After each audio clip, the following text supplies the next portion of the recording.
Tout de suite, notre rubrique Bien dans son job, on accueille Diane Deblic. Bonjour Diane, je suis très heureux de vous accueillir. Vous êtes la fondatrice des ateliers de la sellerie. La sellerie, c'est le cuir pour des voitures, pour des véhicules, pour l'art. Et puis, vous avez créé Mon Masque Français, c'est votre marque. Mon Masque de France. Mon Masque de France, mais voilà, oui, j'ai commencé. Le masque est ici. Oui. Et ce que je trouve formidable dans ce masque, et on va en parler avec vous, c'est que c'est un masque français. Il y a beaucoup de chefs d'entreprise qui disent qu'aujourd'hui, ils font leurs appros, comme on dit, de cartons qui viennent de Chine. Ils en achètent par millions. Vous allez essayer de lancer ce masque français. Pourquoi avoir décidé de lancer ce masque? Vous vous êtes dit, j'ai pas envie d'acheter en Chine? Je me suis surtout dit qu'il y avait une urgence parce que ça s'est créé pendant le confinement. Et pendant le confinement. Pendant le confinement. L'urgence, c'était tous les maires de France qui cherchaient désespérément des masques. C'est vrai. Pour les administrer parce qu'ils en ont la responsabilité, dans tous les sens du terme. Ils vous ont appelé? Ils ont appelé et c'est de là que c'est parti en fait. C'est votre fils qui vous mobilise. C'est ça. Il faut le dire. Ah, exactement. Il vient vous voir. C'est pas son métier, mais voilà. Voilà. Et il me dit, il faut que tu le fasses. Voilà, il faut créer. Il n'y a que toi qui peux créer une entreprise pendant le confinement et ça n'a pas été une mince affaire, mais ça s'est fait en exactement 21 jours. Donc c'est un peu un cas d'école. Réunir le tissu, trouver le tissu, trouver les machines. Déjà trouver le personnel. Trouver les machines, les faire venir d'Allemagne. Les machines de couture, c'est d'Allemagne, ça vient. Trouver le local, parce que moi, c'est pas dans les locaux. Vous ne pouvez pas le faire dans les locaux. Voilà. Faire tout ce qui est juridiquement obligatoire. Ça fait partie des choses administratives assez lourdes. C'est une entreprise à côté de l'entreprise. Absolument, c'est vraiment une entité à part entière. Voilà, respecter toutes les normes et faire ce qu'il faut. Et c'est vrai qu'on a enregistré des commandes avant même d'avoir le lieu et le personnel. Donc ça, c'est un engagement citoyen, très clairement.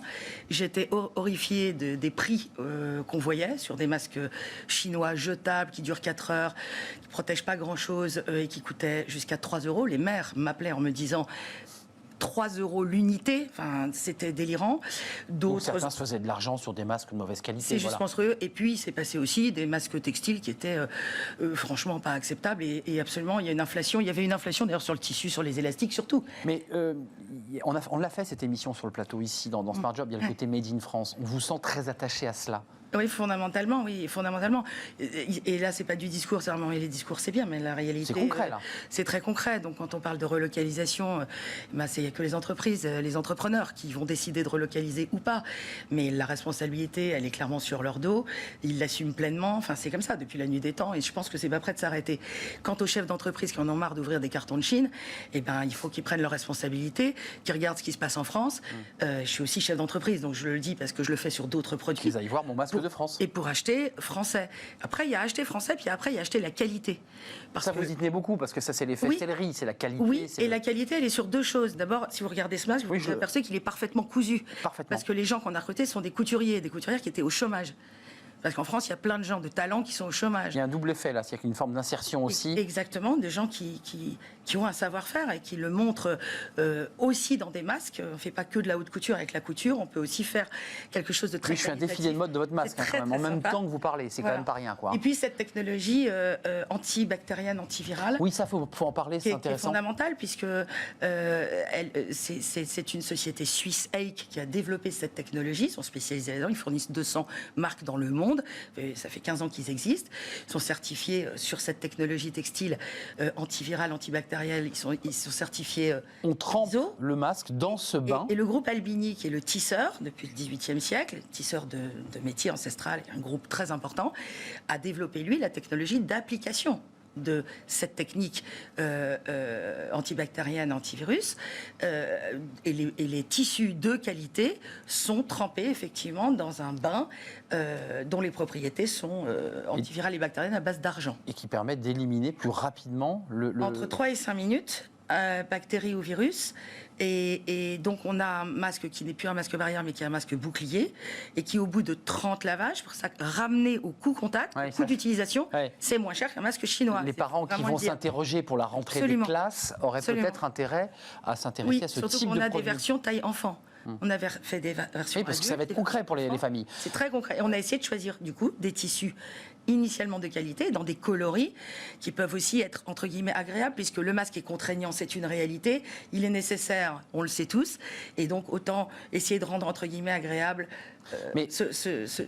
Diane, l'éteinte. Il y a 2 mois, vous imaginiez être lancé dans cette aventure. Il y a une vingtaine de salariés qui étaient des personnes, effectivement, vous le disiez, au chômage.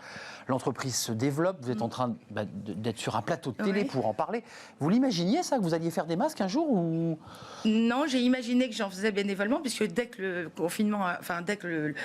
confinement a commencé, dans notre région, on a fabriqué bénévolement avec nos équipes de la sellerie des masques en tissu. On a fait des appels aux dons de tissu. Il y a Mage qui nous a aidés. J'ai vu des marques très connues. Exactement. Qui nous ont fourni pour qu'on puisse fabriquer et distribuer bénévolement 2000 masques. Mais à un moment donné, le bénévolement à la limite financière en réalité. Bien sûr. Et puis, c'est pas avec 2000 masques que vous fournissez là, tout ce qui nous a été demandé. Vous avez une entreprise, vous avez toujours l'entreprise de sellerie, donc vous avez plus de travail parce qu'il faut organiser. J'ai aussi un centre de formation sur les métiers du cuir, donc voilà. Vous réussissez à tout organiser parce que là on ne sait pas quand va s'arrêter cette épidémie, tout le monde le sait, c'est une inquiétude d'ailleurs. C'est très, très grande. Quel objectif vous êtes fixé pour cette entreprise ? L'objectif, c'est quand même une pérennité, la pérennité n'étant pas forcément liée au désastre de ce qu'est le Covid dans le monde. On ne mise pas sur les choses dramatiques. En revanche, avec cette technologie, ça me permet de miser sur cette pérennité. On est en train de développer des vêtements de travail. Pour notamment les infirmières. Là, en libéral, on travaille des personnes qui... Trempées dans le même bain. Exactement, avec les mêmes tissus. Et on va travailler avec certains hôpitaux qui veulent bien comprendre cette notion d'innovation et qui la comprennent aussi sur un plan financier. Oui, c'est la French Touch. On voit sur beaucoup d'autres secteurs où la France a une valeur ajoutée technologique. Bien sûr, voilà. C'est en ça que la pérennité peut exister. Parce que cette technologie, elle touche aussi la grippe. Oui, bien sûr, que le Covid. Donc, c'est ça qu'il y aura besoin, sous des formes très différentes. À nous d'être innovants sur les formes et pas se dire, oh là là, si l'épidémie s'arrête, c'est la fin du monde. C'est au contraire, il faut que cette épidémie s'arrête. Bien sûr. Je ne suis pas médecin et je crois que même les médecins ont beaucoup de mal à estimer les choses. On ne le sait pas. Honnêtement, il faut être très humble par rapport à ça. Et ceux qui en parlent le mieux sont ceux qui disent, on ne sait pas, je crois. Très honnêtement, même dans le monde médical. Donc voilà, mais il y a des besoins et cette technologie permet de travailler des vêtements sous plein de formes.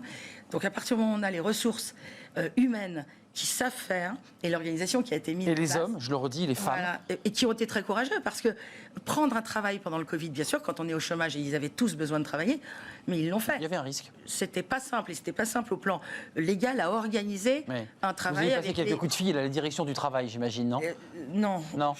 Vous êtes débrouillé. Oui, par contre, la direction du travail peut venir, on est bien aux normes, depuis le début. Elle est la bienvenue, ne me cherchez pas à vous piéger par ailleurs. Non, je ne me sens pas piégée. Un aspect pratique pour les familles qui nous regardent, parce que la rentrée se prépare et je suis intimement convaincu qu'on prend sa calculette pour dire je vais acheter les masques. 9,50 € TTC divisé par 30. Par 30 lavages. Divisé par 30. Donc on est en dessous de 0,26. On est à peu près à 0,26 et 0,43 selon les types de modèles. Compte tenu qu'il faut 3 masques par jour, ce soir, non, pas du tout, parce que là, on n'est pas sur le 4 heures. Non, mais j'entends bien, mais quand on a un masque jetable... Ce masque-là, le masque jetable, c'est toutes les 4 heures, théoriquement. C'est ça. Personne ne fait d'ailleurs. Celui-ci, on le garde. Ça protège plus grand-chose. Pour la journée. Vous le gardez et quand il est sale, vous le lavez. Et c'est garanti 30 lavages. Et au bout de 30 lavages, en fait, il devient un masque barrière normal, puisqu'il est en tissu. Mais la technologie, c'est 30 lavages. Mon masque de France, voilà, je l'ai bien dit, parce que c'est une marque déposée avec des salariés qui se trouvent où d'ailleurs dans l'Aisne, à côté de Soissons. À côté de Soissons. Voilà, on pense à ces salariés mais qui depuis plusieurs semaines maintenant font des masques et qui sont fiers français de le faire. Et heureux de faire des masques français. Merci Diane Debic, vous reviendrez parce que c'est intéressant de valoriser ces entreprises, vous créez de l'emploi. Merci. Merci d'être venu sur le plateau de Bien dans son job. On se retrouve évidemment dans quelques instants pour la suite de notre programme avec Working Progress.